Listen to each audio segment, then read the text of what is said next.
My piece is about, it's a, I guess the realism piece, if you want to call it. Oh, I see.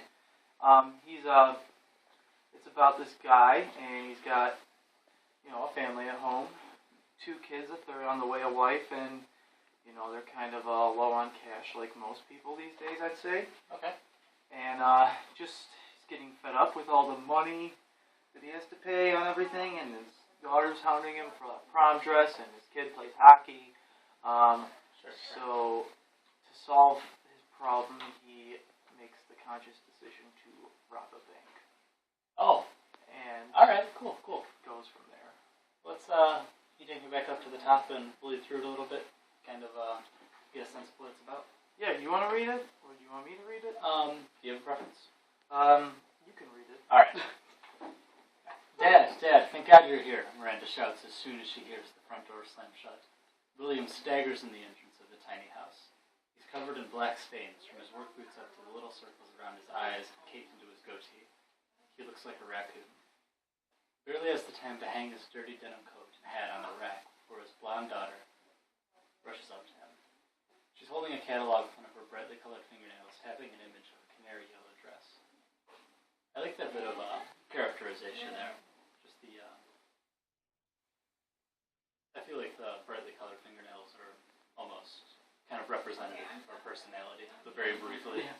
Like you get this feel for a ditzy teenage girl right off the bat. Bingo. Cool. Yep. Yeah, that was well done. Thank you. Dad, I need this one. It's so cute, she says, trying out her vowels. William squats down to untie his snow-covered laces.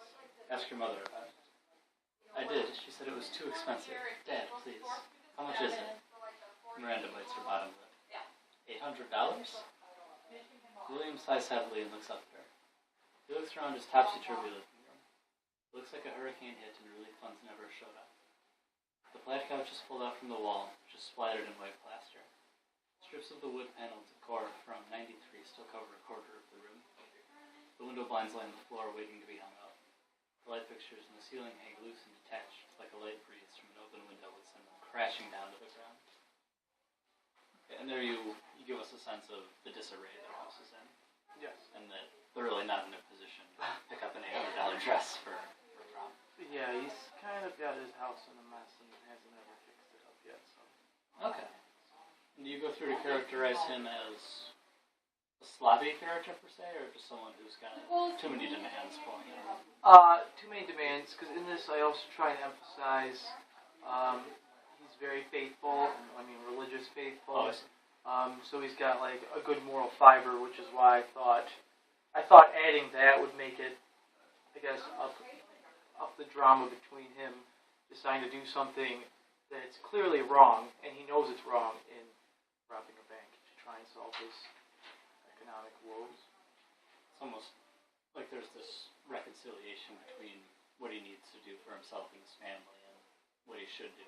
Yeah, he's really looking at everything on the table, and I'm not sure. That's one part I know I needed to edit into here, was his prayer, like while he sits in the car before he goes into the bank. Because I think I actually omitted it, or maybe it just was really brief. But I wanted to emphasize his, a prayer, where he's like, I know I'm doing the wrong thing, and just look out for me and my family, Lord, so on and so forth. So that was something. As prayers go, that's something I need to add into here. Oh, okay. Something to really emphasize, to really build his character up before we reach the climax of it. Mm-hmm. Talk a little bit about the revision process you went through for this paper. Okay. Now, when you write, do you like to just get all your thoughts done and then go back and look at things, or do you try and fix things as you go? You really should. I always think, I've been told always, it's better to just write everything first and then go back and edit some of it. And I believe that too because usually when I write, it's like I have an idea there and it kind of just pours out of me. And I don't know, I do a lot of editing on my own, so it's kind of hard to turn off the editor in your head. But sometimes you just have to do that. So as far as this story is concerned, I think I wrote about half of it. I wrote, like the first 8 to 10 pages before I really switched scenes to a different day. So I wrote all those, and then at that point I went back and reread it, and I was considering like writing it from like a completely different perspective. Switching from, I was in third, and I was like, maybe I should write from the first person. Okay. Or maybe I should switch it like this.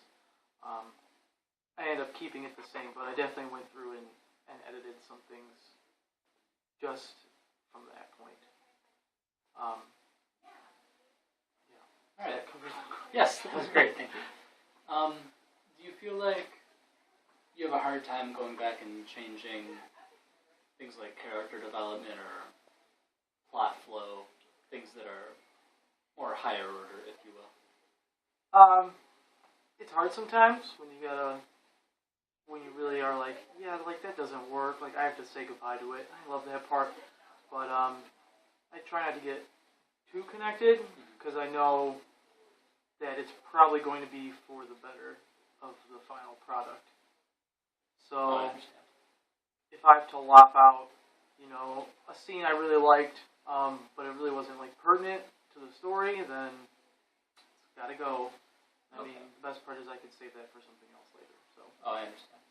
So then, if you like a scene but you're willing to get rid of it, the focus of your story is then, would you say there's like a driving theme behind most of them that you're trying to stick to, and that's why you can get rid of that extra material? Yeah, I would say that. For instance, like this whole idea with this story started with the idea of someone robbing a bank. And I had actually, I guess the very first draft was something completely different, where I ended up having the character I started writing about had schizophrenia. And then once I started writing like 10 pages of that, I realized he had really no purpose to rob a bank, besides I wanted him to. Oh, I see. So I'm like, okay, this isn't going to work. So I scrapped that idea where it was. But I guess that's like the best emphasis I have of really cutting out something that you thought was important in the first place. Since that's what sparked the story. Right. And then I still want the bank thing, so in essence I rather just changed all the characters. And stick to that defining moment. Yeah, I still stuck with, like, this bank is going to be the centerpiece where everything else will work around it, so. But I mean, I still have that other thing with the character with schizophrenia and his grandmother, on the back burner. I can save that for something else. If it ever, comes back up and I want to work on it again. Alright, I follow you. Do you feel like your story is, or in general your stories, when you go back to revise them, you try and stick to a defining moment, like a bank robbery? Or is there a message you're trying to get across, like the lengths this man is willing to go to provide for his family?